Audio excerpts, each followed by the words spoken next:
Hi guys, how's it going? Today we have a special guest on the show. We have Demetrius Mighty Mouse Johnson, UFC bantamweight. Just came off a big win over Miguel Torres. How's it going, man? It's going good, guys. How you guys doing tonight? Pretty good, pretty good. All right, so before we get into MMA, how was E3, man? What was the biggest standout to you? E3 is pretty sick, man. Xbox 360 has some great things coming out with the Kinect and the original console, and honestly, I would have to say the Gears of War 3, man. That game looks fantastic. Really? How about the remastered Halo and Halo 4? Did you get to see much of that? Yeah, I got, a sneak peek of the new Halo remastered. I saw the trailer there, but, I saw for the Halo 4. With the Halo remaster Evolve, looks pretty sick, man. That game's going to be nice. I mean, what they're doing to it and how they're going back to the old school version and adding new parts to the old school is going to be fantastic. But do you feel like they may be messing with something that shouldn't be messed with, like remaking a classic film or something? Or is it, it seems like it's a good idea? No, it's a good idea. When you guys see it and be able to see how much difference is, you guys are like, it's going to be nice. Trust me. All right, now let's get into the start of your career. I mean, you started off wrestling in high school. Did you go on to wrestle in college at all? I had offers, but I didn't want to leave home, so I just wrestled in high school. Then after high school, I stopped and went into mixed martial arts. Really? How did you find MMA? Was it just like you found a gym somehow, or did someone recommend you, or what happened? I saw the Ultimate Fighter first season it was like on a replay or whatever, and I saw the guys in the bag and stuff, and they're all buff and stuff. And I was like, man, I want to do that. So I went to the gym, just started kicking the bag and punching, and all suddenly, I got hooked up with Reese Andy, and he pointed me in the direction of AMC Pancration with Matt Hume. Nice, man. So were you like trying to get in that 155? The UFC didn't have the 145s, 135s like it does now, or you're just like, you know what, I'm going 135. I'm a small guy. Or do you try to beef up a bit? Oh, I'm a small guy. I mean, I walk around maybe like 140, 142 on a good day. And so 155 is out of the question. I just trained just to have fun because at that point there was no, 135-pound class in a big organization. It was more like Shuto. That's more our lines we were looking.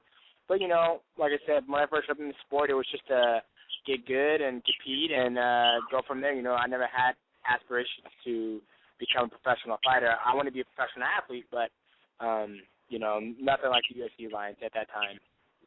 Right. So did you go through any amateur fights, or did you jump straight into the pro fighting with your wrestling background? Oh, no, I had a long amateur career. I did, 15 MMA fights, and then I did Muay Thai fights, boxing, and kickboxing and shoot boxing. And I did a lot of jiu-jitsu tournaments. I had a long amateur career, which is good because, it makes you prepare for the next level. Right. So, you start off your career. What was your first MMA fight like? What were the moments leading up to it, and how did you deal with the jitters and, the cage or the ring? I don't know what it was in. I didn't have a lot of jitters because, wrestling is just like fighting. You're out there in a wrestling mat under a big giant light, and you hear your coach in the corner yelling. So, I had a little jitters, about punching somebody else and not getting in trouble for it. And, it went pretty good. I was using my wrestling a lot, and then at one point in my mind, I was like, I stopped wrestling, and I was like, I need to stand up. I need to work my hands a little bit more. And I let the guy go, and they were like, what are you doing? I was like, I want to work my hands. And I threw a couple of hands a little bit, charcoal my hands, and I took them down, and I ground and pounded them out, and it was a good victory. I was happy. Yeah, all right. So your first five fights you finished, all of them in the first round except for one, and then you're 5-0, and you get the call. I don't know if Reed Harris called you, but you're 5-0. You get called to the WEC, which is the big league for the lighter weight fighters. What was that moment like? Oh, it's fantastic. I got to fight, one of the toughest guys in the world, Brad One Punch Pickett, and it was an awesome fight, man. I mean, it was a back-and-forth war, and I learned a lot from that loss, and I learned how to fight, really fight.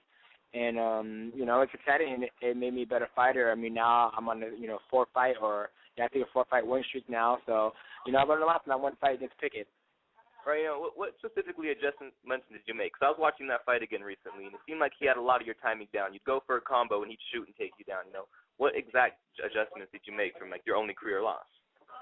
It made me realize more that what's more accounted for to the judges. You can stand there and beat up on a guy all day on your feet. But if you just keep getting taken down and, getting back up, it doesn't mean anything. It's all about top control and who's controlling the fight. And I learned a lot, not necessarily, go out there and wrestle, but you got to mix it up. And GSP showed that to everybody, too, that, if you're going to stand with me, you got to be prepared to get taken down. But, if you're going to defend a shot, then I'm going to beat you up. MMA is a game of weaknesses. You never fight somebody where they're good at. That's stupid. It's like, you playing basketball. Can you get the park to pick me up? Yes, please. Okay, don't worry about it. But sorry about that. But it's a game about weaknesses. You don't want to fight somebody where they're good at because then it's a bigger fight. You always want to fight them where they're weak at. So. All right, so, after the fight with Brad Pickett, you got a fight with Nick Pace. That was a clean sweep on the judges' scorecards. And, a month later, you got called in to fight Demetrius Page. How do you prepare for a guy like Demetrius who comes out hard in the first round, looking for the KO? How does that change your training up a bit?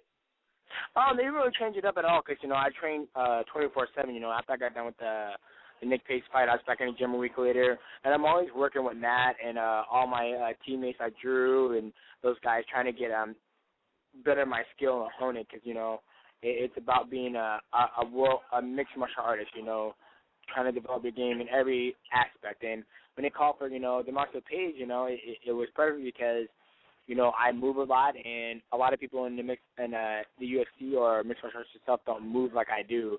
Like, I think the only person who does is Dominic Cruz, so he kind of understands, the movement aspect of the game. A lot of people are like, oh, you move too much, you're wasting energy, but it's like, if you train like that, you're going to be able to fight like that. And so it was good to go against Demetrius Page. Right, in that fight, I noticed in the second round there was a moment where I felt like he kind of lost the fight. Did you sense like in the second round he was kind of like, man, I don't know what to do here. You couldn't put you away in the first round. He came out aggressive, got a couple takedowns. Was there a moment in the second round where you felt like, okay, I got this guy now? Kind of, not really, because you never know what's going to happen. But, we made some huge adjustments in the corner. Matt was like, the only reason he's taking me down is because you're giving me tips. He's not stronger than you or none of that. And when he takes you down, he's holding you down. And so, we made adjustments, and it seemed to work out perfect, and he couldn't handle the adjustments that we made, and we took it to him, and we came out with the victory that night. All right, so, after that fight, the WEC was absorbed into the UFC. What changes did you see behind the scenes specifically? Did they get better, or was it the same because they're all under the same umbrella, or what exactly happened?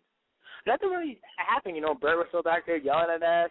Dana White was there, and, nothing really changed. I went in there, sat in the octagon, and touched gloves with the guy and fought, and everything was still the same. So I don't want to say a lot of things changed, but it was just a little different. Right. So your first fight in the UFC was, no small task. You're up against like a Japanese MMA legend in Kid Yamamoto. How do you focus on fighting the person's ability and not the name? I really don't look at the name. I really don't look at the name because a name's a name, and it is what it is. I just got to go in there, do my job, and not think about, who it is and what he's done in the past, Right. And that fight was fairly one-sided. A lot of people were picking Kid, based off his past accomplishments. Did you hear any of that, from the fans thinking, oh, Kid Yamamoto's going to run through Demetrius, no problem? Do you hear any of that? And does that, fuel you at all? It doesn't, fuel me at all, but that's the story of my life, When I fought Pickett, it's the same thing. When I fought Nick Pace, Demetrius Page, all the same thing. And, I just got to, keep my mind sharp and just go in there and do the best that I can, Right. So when your fight after Kid Yamamoto was supposed to be against Renan Barão, but then Brad Pickett got injured, and you filled in on a short notice against Miguel Torres. Was there a big game plan change between Barão and Miguel? No, not really. No, not really, because they're both, tall guys, and we knew that they're both going to ground. So we just had to make sure that everything was nice and crisp. And, I was doing it for Miguel Torres. I kicked up my cardio, 10 times more because, he's a warrior. He's a warrior, and in order to put Miguel Torres away, you either got to knock him out or put him to sleep. And I think now that he's been training, Faraz up in TriStar, they got him real good with being calm and stuff. Right, that really showed in his fight with Banuelos. Did you look at that fight a lot? Because Banuelos is built similarly to you. Did you kind of see what Miguel's game plan would be against you? Oh, yeah, definitely. We watched that fight. We watched all his fights to Joseph, all the way down to, Brian Bowles, every single one of them, because, we wanted to look at Miguel's good tendencies, how he does on the ground, because the game plan was to fight Miguel on the feet because, he has that style and I have quick hands and I can change elevation and stifle him on the feet. But then, in the beginning of the second round, I broke my fibula. Then that game plan just went out the door and I resorted back to my wrestling and, trying to take top control and pass guard and try to get his elbows off and do as much damage as I can, Yeah. Like you said, Miguel's like a huge threat on the ground as he is on the feet. How do you train for a guy that's that well-versed, On the ground or on the feet? Both, because you have Miguel, he has huge KO power, and then on the ground, they saw in the fight, he has great sweeps. How do you prepare for a guy that well-rounded? We always prepare for, the best fighter out there, and I think, Miguel Torres, now that he's with TriStar, he's more predictable on the feet now because, he has a pretty tall man's game, and when somebody does that, it's easier to handle it. If it was the old Miguel Torres, then the fight would have been 10 times tougher because he was very unpredictable. If he's going to do a spinning back fist, if he's going to kick your face, if he's going to do a flying knee or what. But now that when somebody is more not one-minded, but they have a traditional, like I'm a tall man, I have reach, I'm going to use it. It's kind of obvious what he's going to do. And on the ground, his ground was very slick. I mean, he was sweeping me all over the place, and I really had to get my base. I'd never been swept like that before in my life. So I thought Miguel Torres, and in the second round I made adjustments so I didn't get swept a lot. So. Do you think that move to TriStar may have been like a detriment to him? Because we saw in the Banuelos fight was pretty much a jab fest compared to the old Miguel Torres where he'd go out, just bang. Do you feel like that may have, changed his career up a bit? Because, he was complaining after the fight saying like, oh, I felt like I was going for the kill too much and that cost me. Do you think the move to TriStar may have not been the best for him? It's hard to say. It all depends on how he feels about where he's at in his career, I think TriStar, they have phenomenal athletes and very good fighters up there, and I think being up there is an awesome thing. Being around GSP, Timmy Florian, all those guys, there could be nothing wrong with that, but you don't always want to change the style of the way you fight. You always got to think of what got me here in the UFC.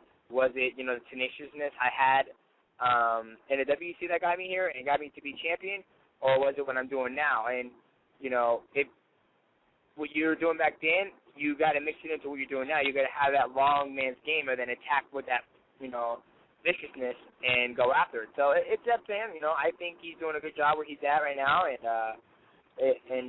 sky's the limit wherever you're at. And I think at TriStar he can do a good job evolving all of his games.